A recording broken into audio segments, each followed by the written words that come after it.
I wanted to talk to you about the energy getting stuck in the head and heart. Yeah.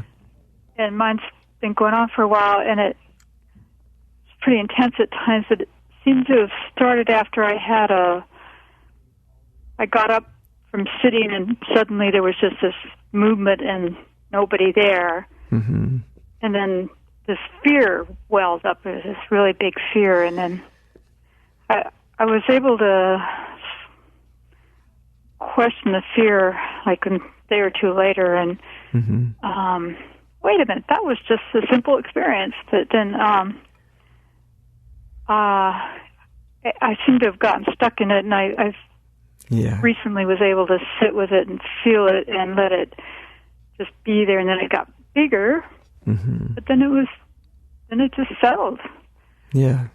And I'm still having this energy coming up in my head. It feels like it's just kind of pushing against the crown of my head. Yeah, it is. It is. Just like it feels, huh? What's that? Just like it feels. Just like it feels. Absolutely. Yeah. Yeah. So I'm suspecting the fear has a lot to do with it, but I don't know. Of course, yeah, because the fear is the fear is caused by the mind, as you said. When the mind, when you got up and there was no one who got up, at that instant, the fact that there was no one who got up was fine, absolutely fine, until the mind noticed and went, "Oh my God," it started to talk to itself about it. Yes. Right? Right away. Yeah. And the way that it talks to itself is through a very fearful language. Yeah.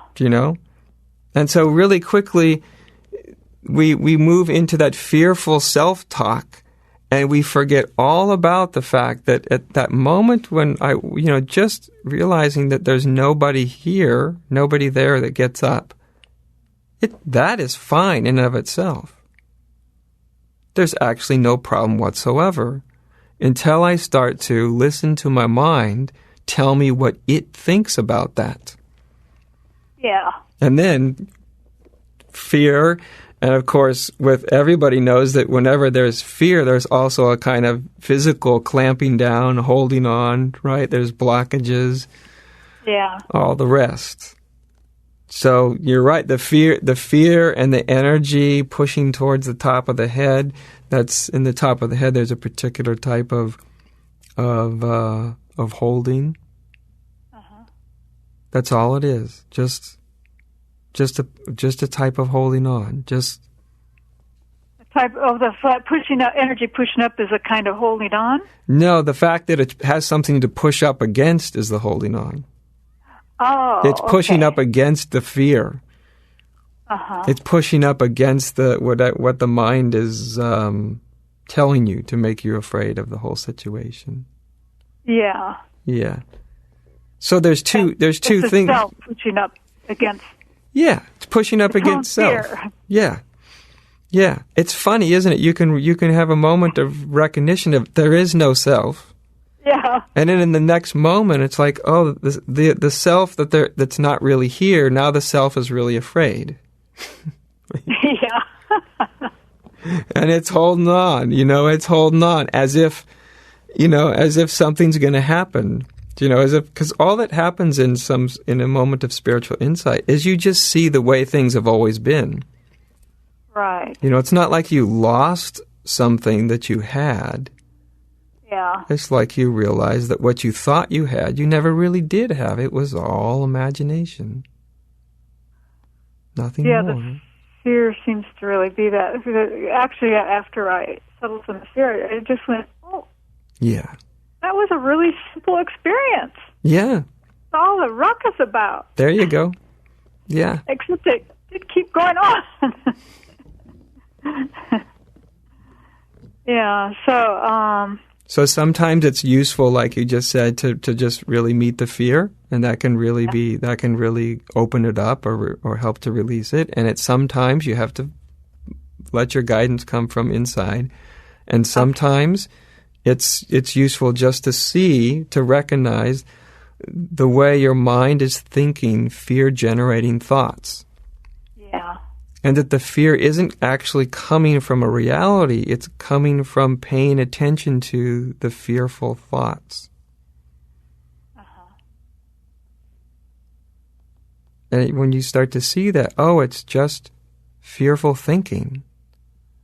Yeah. Do you know? That's all it is. I'm beginning to see it, yes. Yeah. Yeah. It's not the fact that there wasn't a self that was fearful. It was just thinking about that there wasn't a self. You see? Oh my God, maybe I don't exist as a self. Right. See? Yeah. Yeah. Yeah. And that right there, that is freedom. Thinking about that can turn freedom into fear. You know, what does that mean? And how will I do this? And how will I do that? You know, like I said, as if that there was a self at one point and there isn't a self now. You know, as much as we talk about self or waking up from self or the dropping away of self, remember, we're only and always talking about the waking up from something that's not actually there and the dropping away of something that never was there. It just seemed to be. There was just self-oriented thoughts, which gave rise to self-oriented feelings and emotions. Right. And those emotions were expressed in this grasping energy. Yeah. And so you just see it. So now you're just seeing it. You're seeing it with a bit better clarity. And the seeing of it helps the grasping to relax. Yeah. And actually, it seems like it's helpful because I know the grasping goes on all the time, but I don't see it. Mm-hmm. Yeah. So this was a very revealing piece. Good. Yeah, the grasping goes on, and whenever there's grasping, when you feel a grasping, you feel a clench, you feel some sort of contraction, you'll always find, if you really look, that there'll be some form of thought process which is generating the grasping. So body and mind are one. They're one happening. They're one movement. And like I said, anytime we start to get afraid about something that's not really happening, it has to be coming from the mind. It's like having a nightmare in the middle of the night. You can get really afraid in a nightmare. But the truth is, nothing's actually happening. You're laying in bed. Nobody's chasing you. You're not at threat. There's no problem. Nothing's happening. But boy, can you get terrified in a nightmare. And the moment you realize, oh, it's just a nightmare, which it's all made up in my mind. Oh, my mind was just scaring itself. Poor thing, it doesn't know any better. Yeah. Well, I had a lot of conditioning to help along the way. That's right. It's just doing what it was conditioned to do. Yeah. Right? And your insight, in a certain sense, when you have insight, it starts to recondition the mind in another way. And it doesn't always recondition it, instantly. Right. You know? Darn it.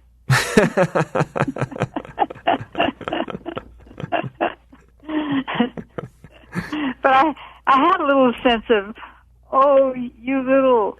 Yeah. You little house builder. That's right. Just like the Buddha saw, right? Yeah. Oh, I see how you're generating all this fear. I get it. I see it. All right. And again, just like the Buddha, all you do is see it. Just see it. You don't have to push it away, because then it's got you. Yeah. You don't have to, of course, grasp it and pull it closer, because then it's got you. You just see it. Oh, I see. Yeah. Yeah. Thank you. You're so welcome. Nice to talk with you. Yes, thank you.